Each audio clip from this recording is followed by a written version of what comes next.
Daily నీట్గా హాస్టల్లో 3 పూట్ల వండి పెడతారు, తినేసి చదువుకొని డైలీ టైం పడుకోమని ఇంట్లో వాళ్ళు చెప్పినా ఏదో పెద్ద కట్నం డబ్బులంతా మిగిలిచ్చేద్దామని సీనియర్స్ వస్తుంటే రూమ్కి నేను కూడా వచ్చేసా వాళ్ళతో.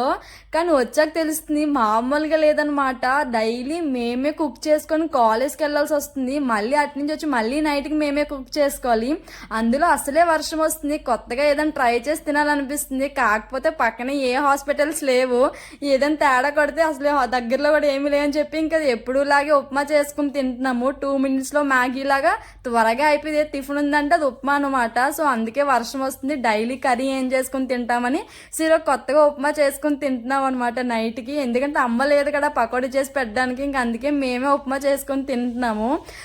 అమ్మయ్య ఉప్మా అయిపోయినట్టుంది, ఇంకా తినేసి పడుకోవడమే. సో మరి నెక్స్ట్ వీడియోలో కలుసుకుందాం మరి. సో మళ్ళీ కలుద్దాం, బాయ్.